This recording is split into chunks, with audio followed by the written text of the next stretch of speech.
Hi, everyone. We're going to start in just a few minutes. Thanks for joining us today.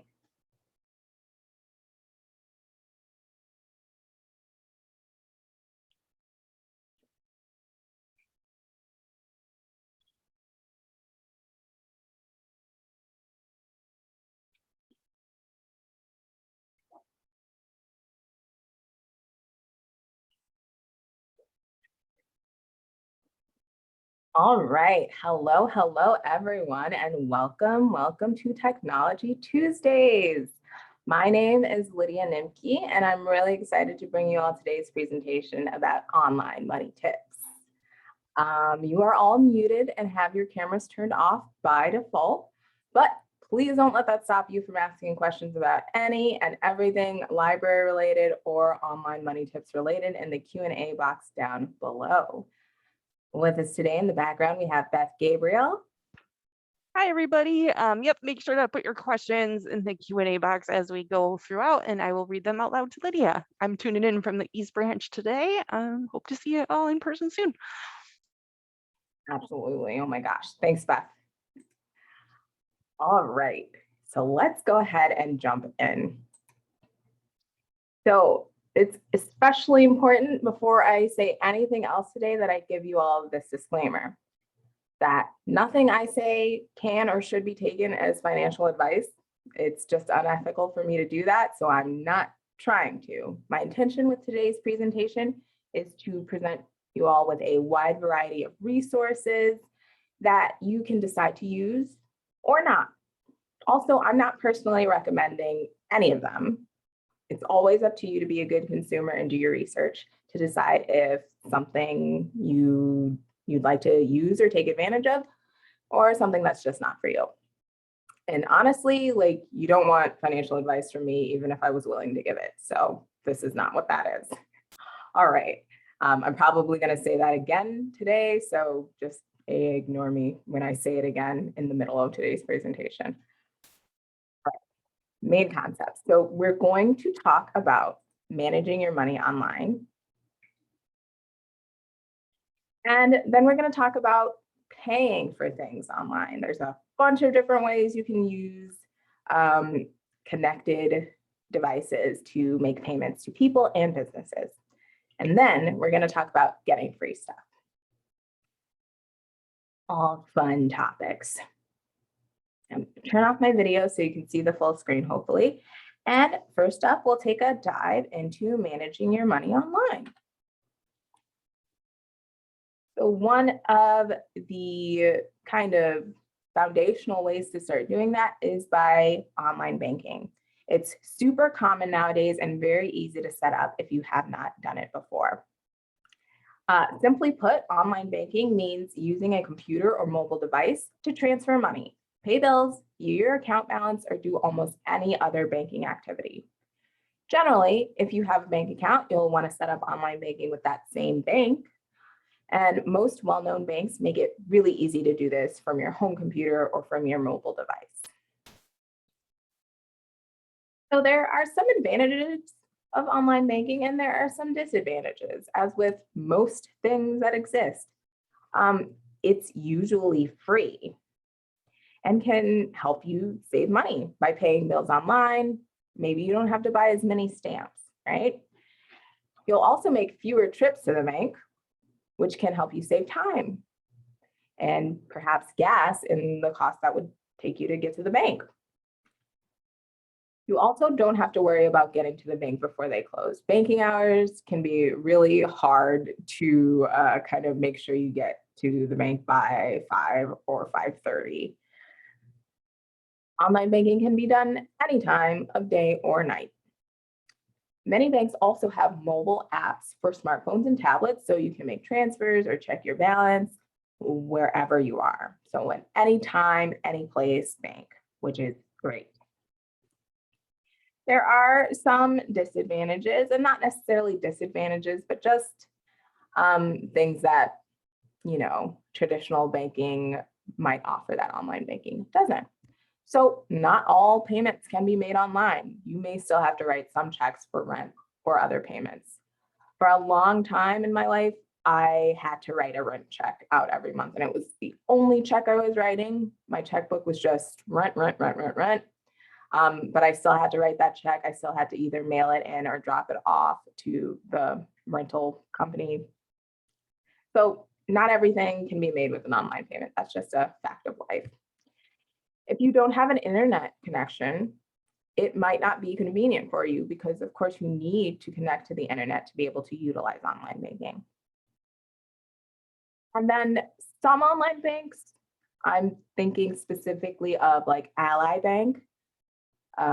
They might not even have a brick and mortar location, which can make it a lot more difficult if you have a problem with your account. Sometimes when you're experiencing an issue, the easiest way to go about getting that issue resolved is to go to a place and talk to a person. But with banks that are strictly online, you have your option of a telephone call and chat normally. And if those don't work, you have to make them work because there's nowhere for you to go, no actual person you can look in the eyes and ask for help. So that can be kind of a disadvantage at times. But it is so easy to get started with online banking. There are a few steps you'll need to take to get started. You'll either go to your bank's website, or you can Google the name of your bank to find its website. And then you'll create an online account. Even though you probably already have a bank account with your bank, you'll need to create a username and password so that you can log in.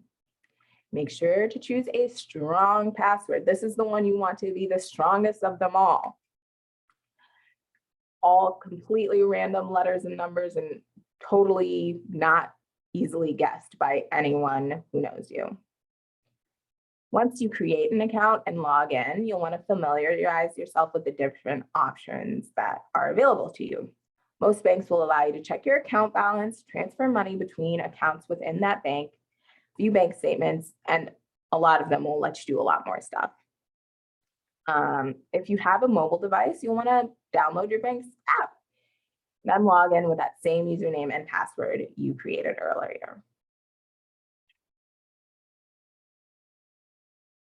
And that's about it. You're all set. You can utilize all the services your bank offers.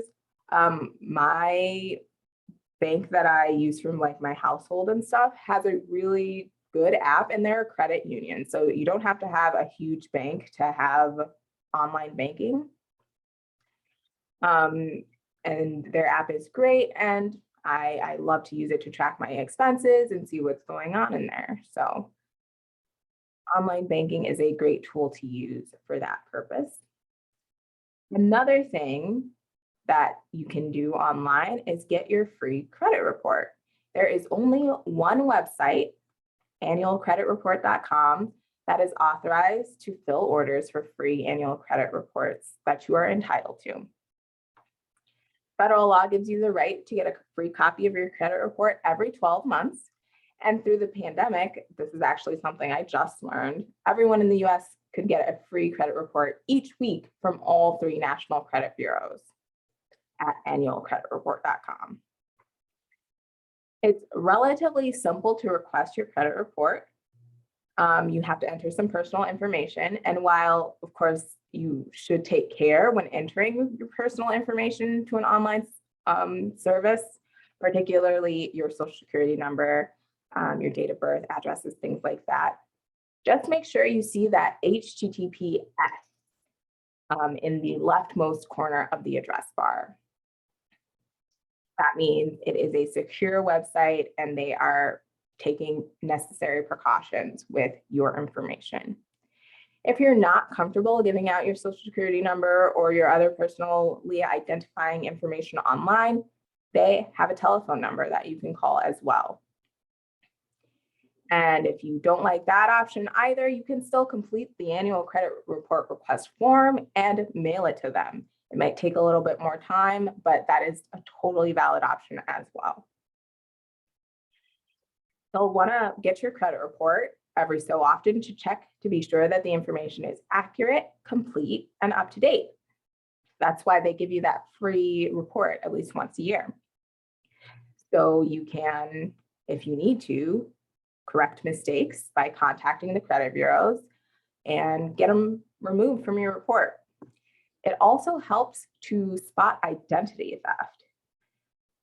Mistakes on your credit could be a sign of that. If you, for example, see that on your credit report is a outstanding multi-thousand-dollar energy bill that's based in Arizona and you've never been to Arizona, you have no idea why there'd be an energy bill in your name in Arizona, you can take the necessary steps to get that removed from your credit report and let everyone involved know that you are not the person who put this energy bill in your name in Arizona. If you think someone might be misusing your personal information, like in that example I just gave, you can actually go to identitytheft.org or identitytheft.gov to report it and get a personalized recovery plan. So they'll kind of outline those steps for you to take to get it removed from your credit and get, whatever account shut down. Credit scores are kind of a different beast. You can get them from the 3 major credit bureaus themselves, so Equifax, TransUnion, or Experian. And then you can also get them from all those ones you hear and see commercials for. Creditkarma.com, freecreditreport.com, you can get them from them as well. But these are all services, and they try to prompt you to enroll in something to try and get you to pay for it. But just viewing your credit score shouldn't come with a fee. For most people, the annual credit report that you get is enough information combined with the score itself to make decisions and see if there's anything you need to fix. Moving on to taxes. So if you've ever filled out a tax form, it can be a frustrating and complicated experience, but you can actually pay your taxes online and fill out your tax forms all online. And while it may sound like another complication, it can be simpler than traditional paper forms. One advantage of filling out your tax forms online is that you don't have to fill them out by hand, right? When the library has its tax forms in from about the end of January to the beginning of May, people often take 2 or 3 copies of each tax form they need, just in case they make an error filling it out, because your tax forms are not something you want to kind of scribble out or white out on. And so people tend to take 2 or 3 copies just to make sure that they have a spare, that they can make sure all the information is perfectly correct on. When you do it online, you don't really have to worry about that. And then when you use tax preparation software, you don't have to do any math, which as a librarian, I am not a mathematician and I will never claim to be one. That takes a lot of weight off of my shoulders personally. You also don't have to send your forms in the mail, which is a whole other thing of making sure you send off your tax forms. And this generally means you'll get your refund back if you're due one a lot quicker. And filing federal taxes online is typically free. Now, of course, this information is only really big, for US residents. There's a whole bunch of different tax laws and things around the world, so I wouldn't claim to know anything about those. So we have 2 e-file options in general. One, and probably the more simpler option, is a fillable PDF form. So this is essentially like the form you may fill out by hand. The only difference is it's on a computer and you're typing into the fields instead of writing into them. Now, this is really nice because, again, you're not going to make those mistakes and have to start all over from scratch. But you will still have to do that math. You will still have to, make sure you fill out the form correctly. But this is a great option because it already is in a digital format. So you still fill it out, print it, and send it off to the IRS. Or you can save a copy on your computer. Our second option is to use an IRS-approved free file tax preparation software. And how that works is once you gather all of your relevant tax documents, they're going to ask you to provide some personal details and then ask you to type in specific numbers from your tax documents. When you're finished, you'll have a chance to review your tax return and review all those forms that the tax preparation software has populated for you. And you'll be able to save that or print that as well. And it's important to note that at some point, pretty much every tax preparation software will prompt you to upgrade to a paid version rather than using the free file version.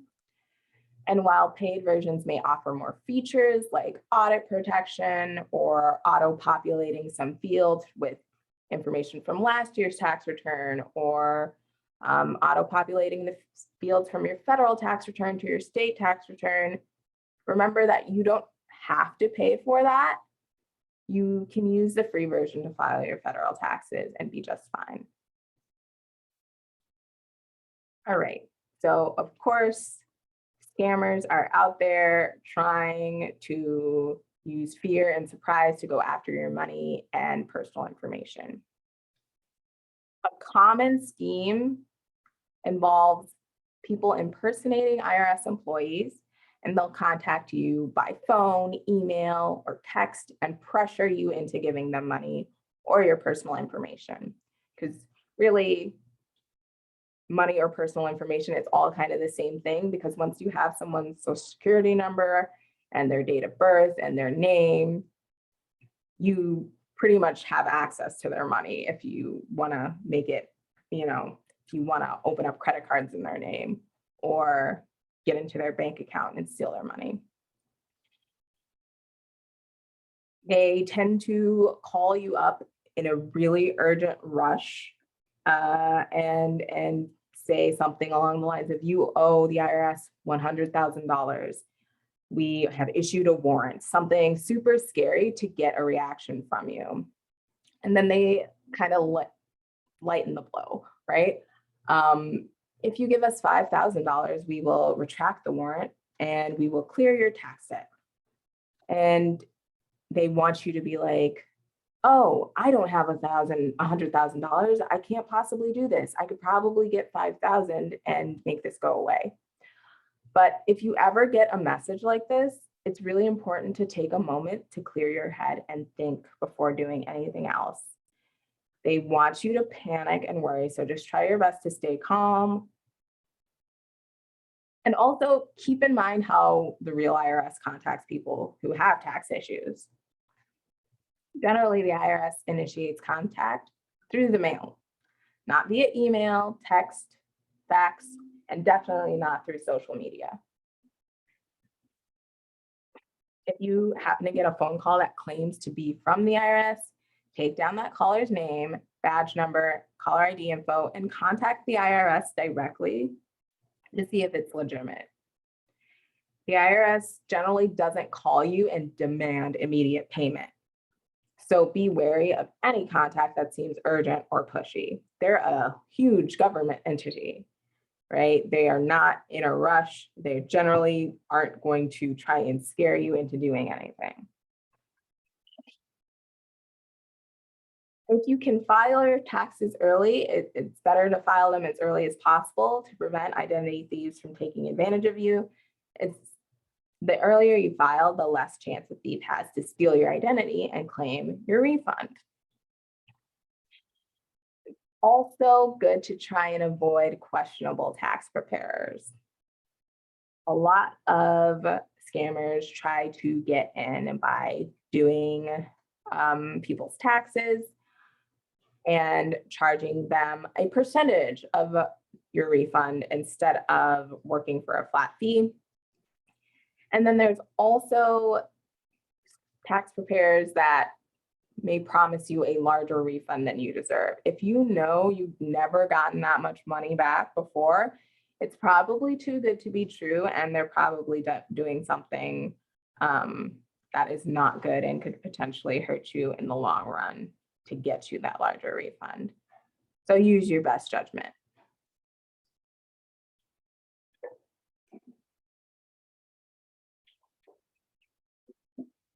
Now we're going to talk about budgeting tools. So people often think of starting a new budget as something you do when you are saving for a specific goal or making a New Year's resolution to, stop eating out so much so you can save money. But the truth is you can start a new budget whenever you want. And there are so many ways to create a budget, from just a regular pen and paper to a super detailed accounting software to a budgeting app, which is what we're going to talk about a little bit more on this slide. These apps do a lot of the math and expense tracking for you, which leaves you with more time and energy to focus on actually saving the money or making more money. We're going to take a look at a few of the popular ones. So Mint is one of the most comprehensive free budgeting tools out there. I'd actually call it a freemium tool. Some of the more premium features do come at cost, but the base level Mint is a free app. After you've given it permission to look in your bank transactions, Mint automatically sorts all of your expenses into different categories like groceries, restaurants, and bills. This will help you understand exactly what you're spending money on, which should also make it easier to decide what expenses to cut. Once you've decided how much you want to spend, you can set a detailed budget with limits on each spending category.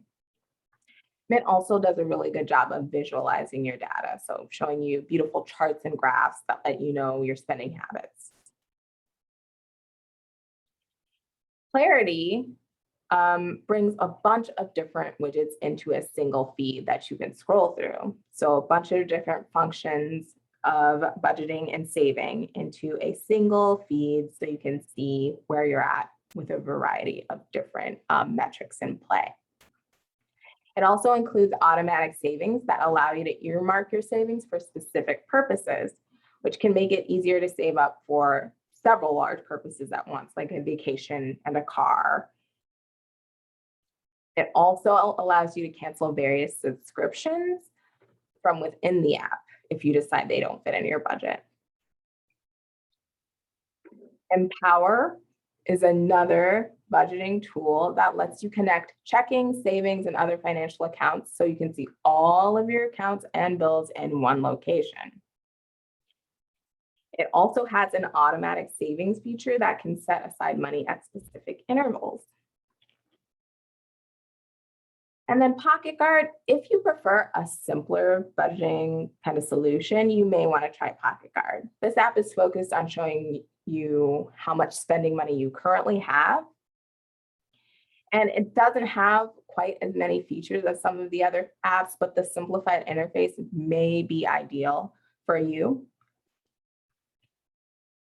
And then there are tons of budget spreadsheets that you can download for free and access on your mobile device or home computer that are made by, financial professionals and different people for different purposes. You can just Google budget spreadsheets and you'll see so many of them will pop up. So there's no best way to go about this. You can choose whichever one works best for you. If you have a pretty complex financial situation, Mint might be the best choice.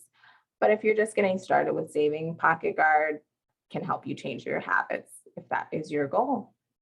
You may even want to try more than one app to see which one is the best for you. Now we'll move on to talking about some of the ways you can pay people and businesses online. And again, if you weren't here for the beginning, nothing I say today is financial advice, and neither I nor the library is endorsing any of these services. It's up to you to do your own research if you'd like to use any of the services I mentioned today. So as we get into online payments, of course, paying for something through the internet works a little bit differently than it does in the real world, right? So without the option to pay with cash or a check, you're usually limited to a credit or debit card. And while you may be comfortable making these types of payments with big retailers like Amazon and Barnes and Noble and Walmart, you might feel less comfortable doing so with a web page you've never visited before. And that's where PayPal comes in handy. It lets you make secure transactions without providing your credit card number to individual websites. Instead, you give your information to PayPal, which makes the payment on your behalf.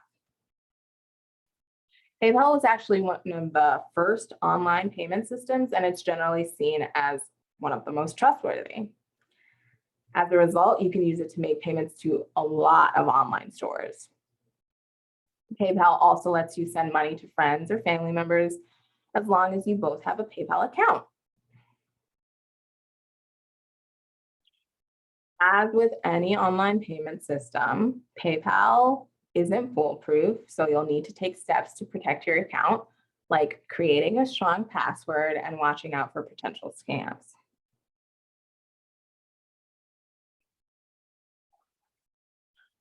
Now for some of the newer ones.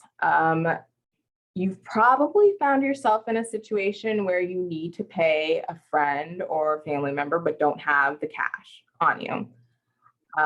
Maybe you went out for lunch and you only brought a 20 and your bill was $25. So you owe your friend an extra $5. Now there's a solution for that, and they come in the form of Cash App and Venmo. So Venmo is actually owned by PayPal and allows you to quickly pay and request money from your friends.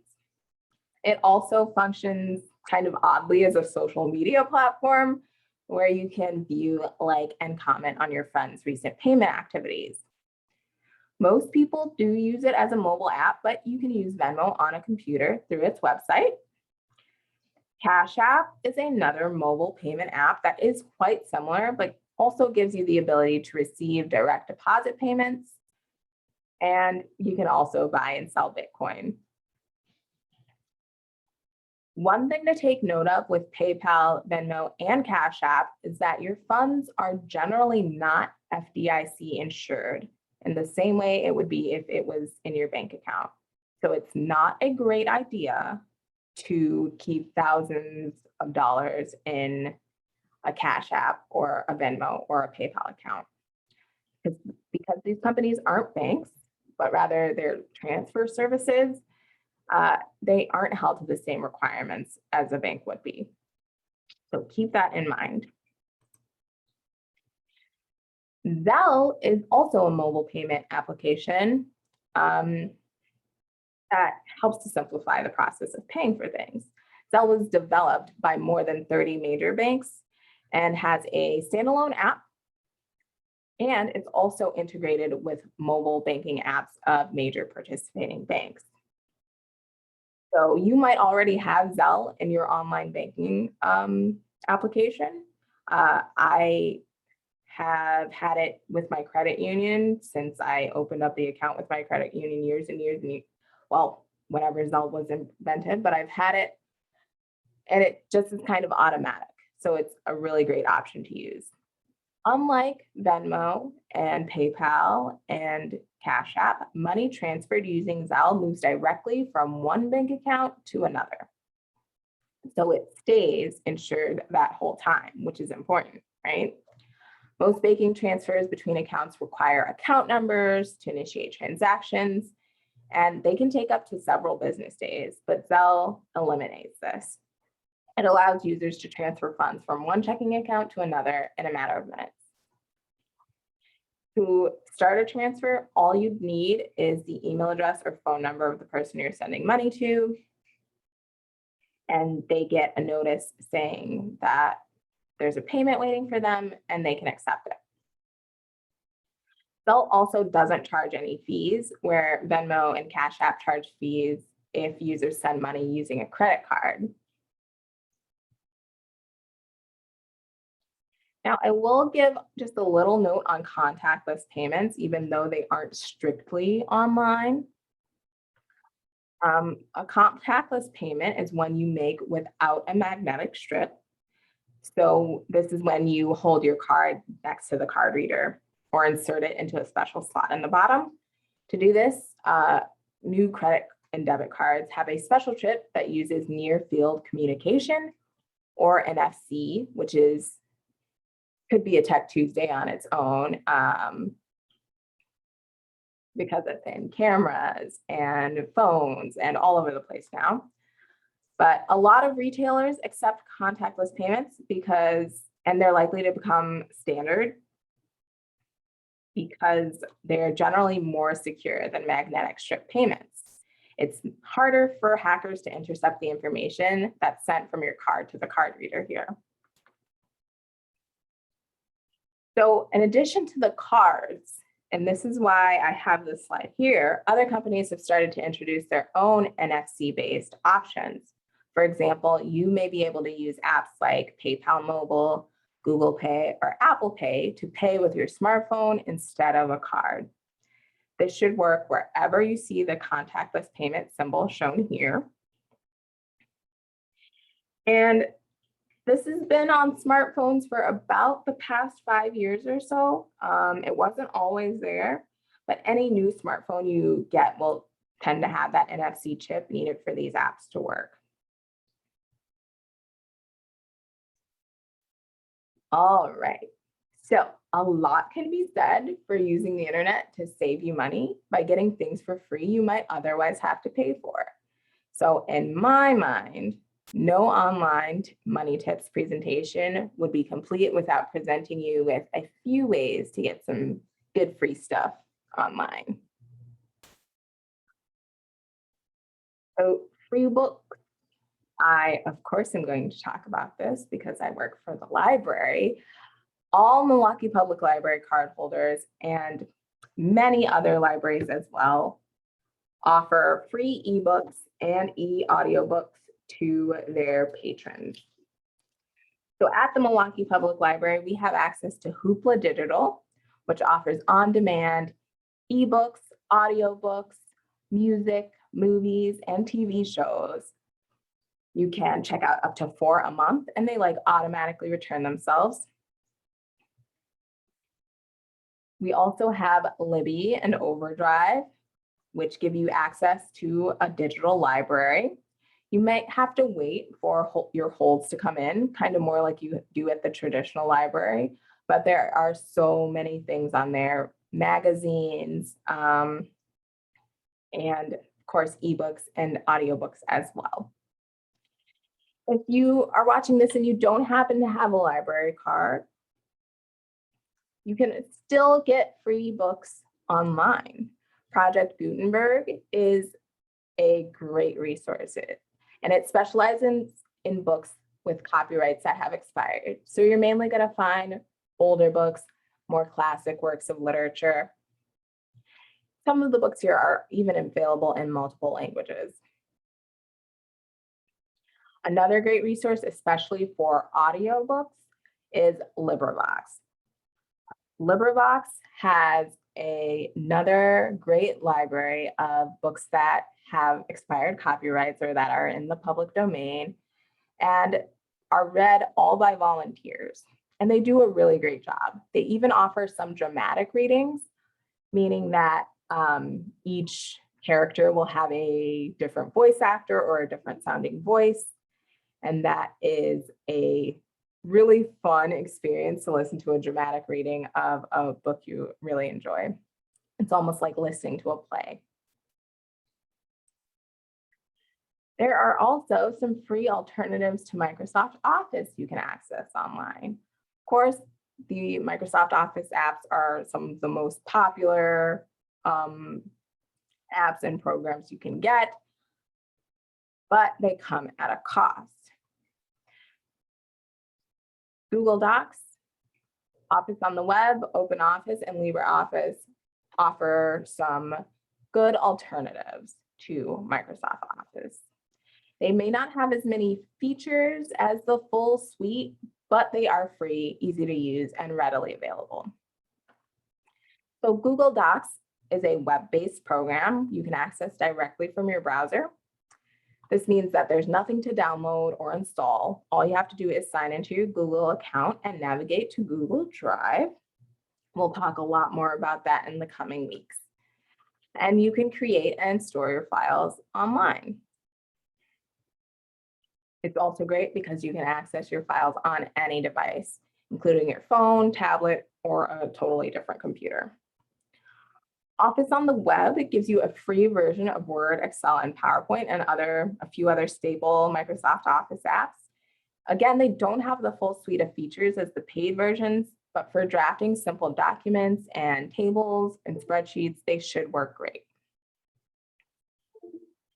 Now for OpenOffice and LibreOffice, they are your more traditional alternative to Microsoft Office.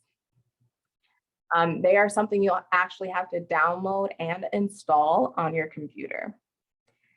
They aren't generally as slick or as new looking as Google Docs or Office Online, at least the last time I used them, but they do have a few extra tools that the others don't offer, like a tool for creating and managing databases. They are really, really similar to older versions of Microsoft Office. So if you're comfortable in that Microsoft Office environment, you might want to check into one of these. And free music is abundantly available online. And I'm not talking about the bad kind of free music that can get you in trouble. Totally legal free music. For example, through Freegal, which is another library resource, cardholders can stream music in addition to downloading 5 songs per week. And those are songs that you can now keep and put on your devices and listen to them whenever and wherever you want.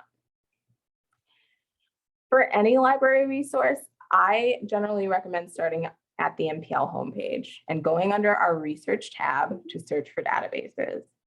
That's going to prompt you to log in with your library card number and PIN so you can be sure you have access to all the resources that we have for you. YouTube is another great way to get free music. Artists have official pages on YouTube where they'll post their music videos and some live shows and things of that nature. And there's also curated playlists by different DJs and things like that, where if you wanted to listen to, you know, jazz or lo-fi hip hop for 4 hours, there is a video playlist out there that you can listen to.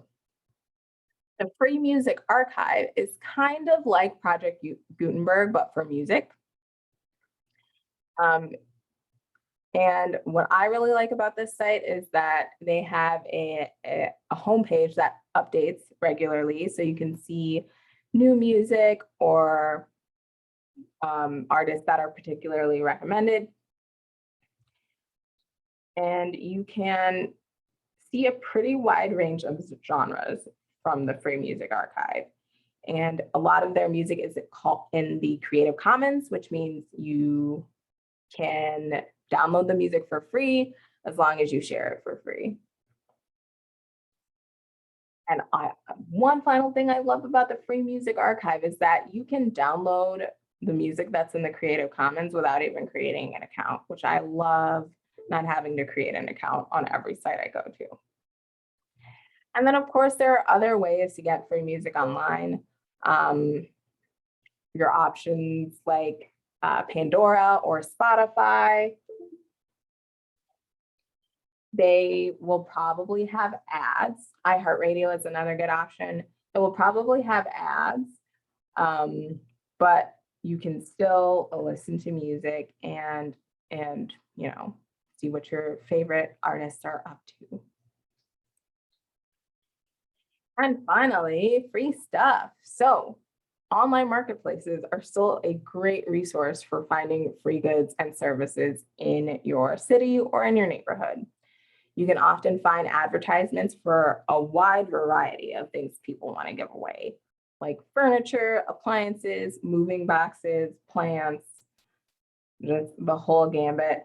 Somebody wants to put it outside and doesn't want to see it again, and you could potentially benefit from that.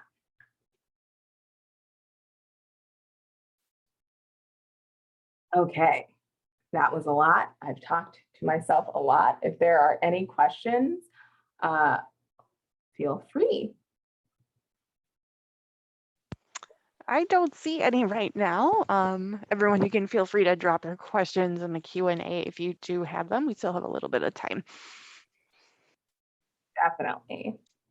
I am also happy to show you how to access Hoopla or Freegle if you're interested in that. I might just do that while we're waiting for questions to come in. All right. So, like I said, I'm going to start on mpl.org. And then I'm going to go to research and all library databases. And now here is everything you have access to. Many of them you can access from home. There are only maybe one or two that you have to be at a library to access. And I don't even know if that's still the case. Yes, I think Ancestry is the one you need to be in the library to access. But so to get to Freegle, I would just jump to F and go to Freegle Music and then click Access this database. I've already logged in today, but it would prompt you to log in with your library card number and your PIN. So the same thing you use to check out. And from here we can, click on a playlist and listen through here. Or browse through some different genres and albums. There's a lot of good stuff on here. And there are even some curated playlists from librarians as well. Now, if we wanted to access Hoopla, it's going to be pretty much exactly the same. We'll just jump to H.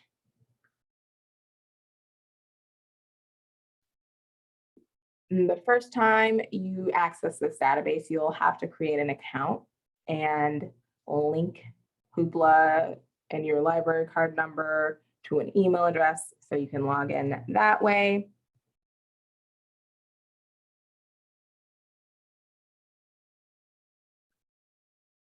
And I'm pretty sure I'm already logged in here as well. And from there, you just browse through the collection and see what you're interested in downloading. I think those are the main two I mentioned.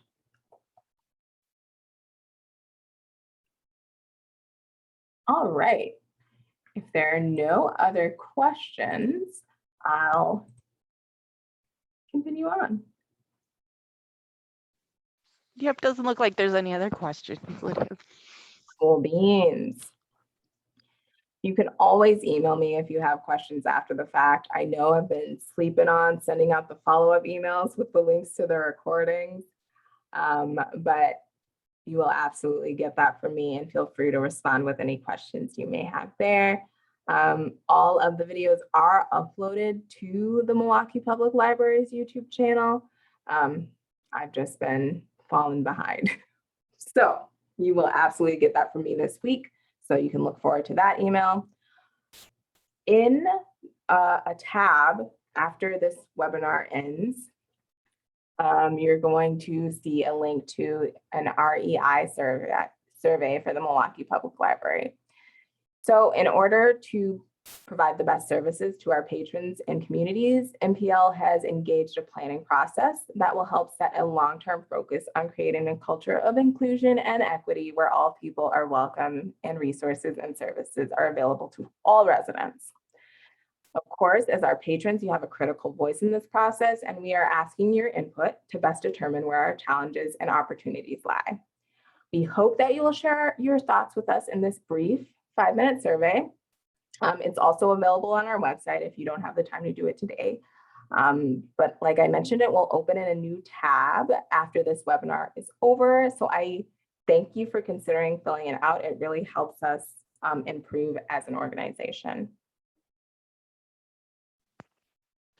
Thank you for sharing that. We did get one question while you were talking. Barbara would like to know, do both people have to have a Zelle account for it to work? So in both people, generally people already have a Zelle account without even realizing they do. Because if you are at almost any major bank, and I say major, I am at UW Credit Union, which is a really local bank. I think they have like 11 branches or something like that spread throughout the state. They have Zelle. So most banks have Zelle and most people have it, whether or not they realize they do. But it's always worth asking them. And if for some reason they don't have a bank account or they don't have a Zelle connected to their bank account, they're at a really small institution, they can just get a Zelle account without it being necessarily connected to their account. I hope that answers your question. Thank you so much for the question, Barbara. Awesome.